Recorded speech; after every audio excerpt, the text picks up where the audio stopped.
revolution.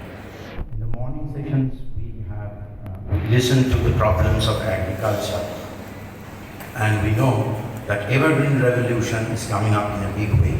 But my intention here within these 10 minutes would be to put a humble critique of that idea of evergreen revolution. So,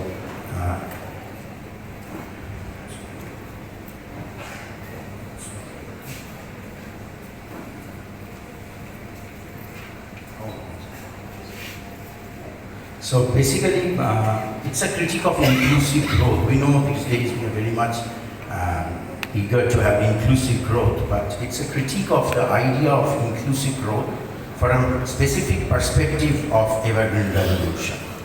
And what is the idea here? It's something like this. Let us go to the dominant view that we have regarding the problems of agriculture.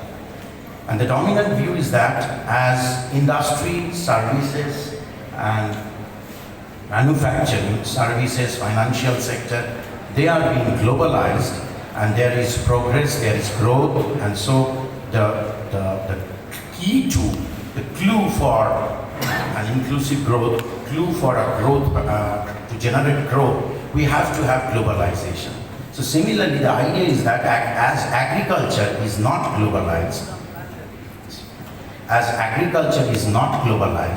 that is the problem of agriculture, so we need to globalize agriculture. That is the dominant view now. In this context, actually, we had way back in 2008, we had this World Development Report. And what is there in this report? So the basic idea is that you have to, just as I have told, that you have to integrate agriculture with the global market. And through that only you can have good market, good prices for farmers, for their outputs, and you can make agriculture remunerative so that people are not moving away from the rural economy to the urban economy. Now how can you do that? Obviously with coarse rice, coarse cereals, it's not possible. There is no taker in the global market of these products. So you have to have a different kind of agriculture. So what is that kind of agriculture? It's basically you have to produce on a large scale high value crops like fruits, flowers, vegetables, agrofuel, feedstock, and it's in large scale. It's not that kitchen garden we are talking about. So that is the basic idea. But the problem is that, and this is not only the World Bank 2008 idea. Just if you go to the next slide, father of Evergreen Revolution, Mr. Swaminathan is talking about Evergreen Revolution as late as 2017.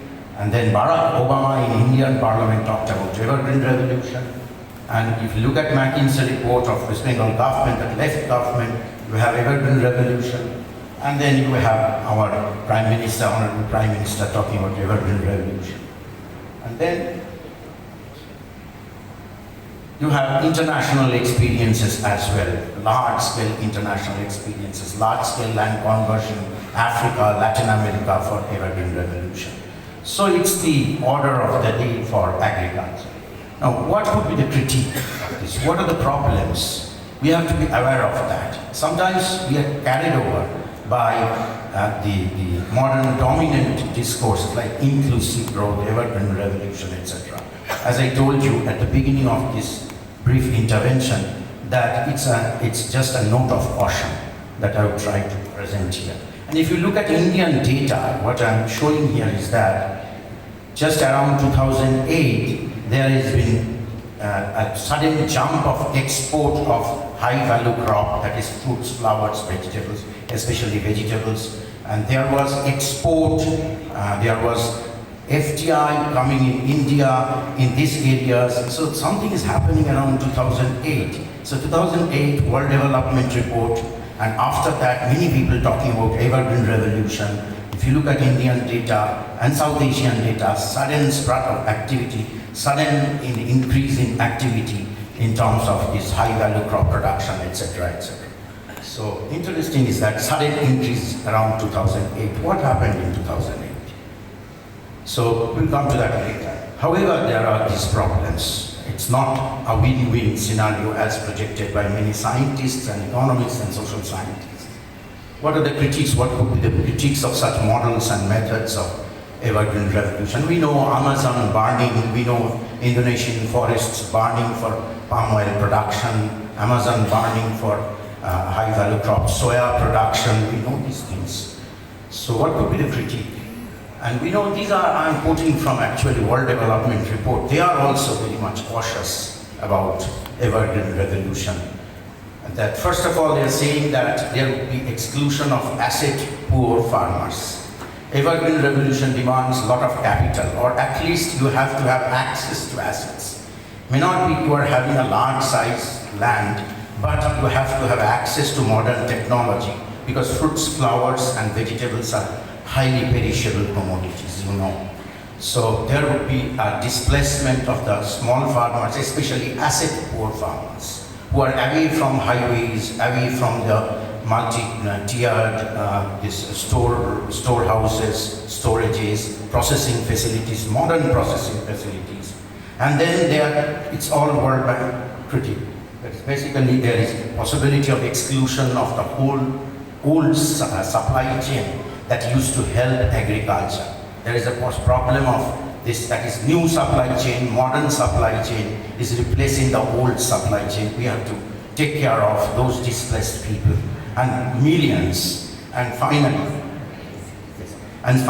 the small retailers could be evicted. And there are actually ample examples. And World Bank is also cautioning us about food security. If you go for fruits, flowers and vegetables, it's not so easy to take care of food security issue, which can become a serious issue. In Asia, we have high productivity in basic cereals, so we are, according to them, we could reduce poverty, but it's not so in Africa.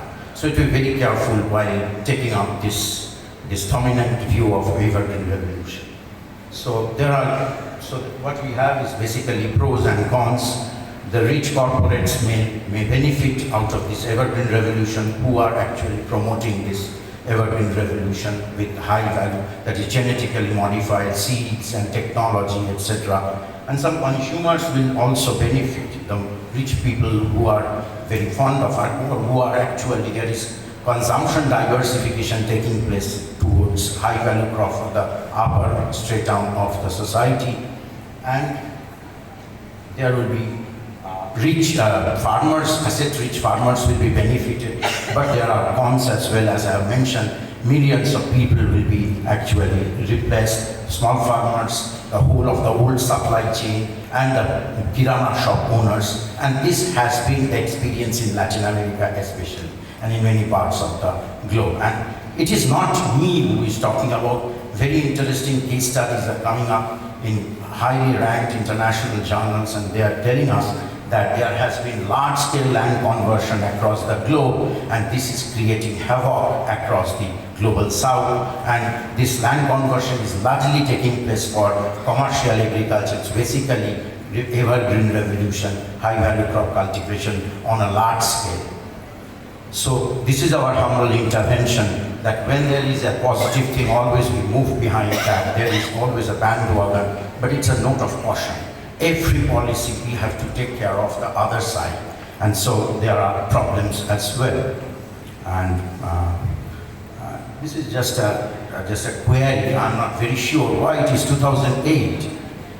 Huge capital we have seen is coming to agriculture just after 2008, and we have to take into account that 2008-9 we had the global financial crisis.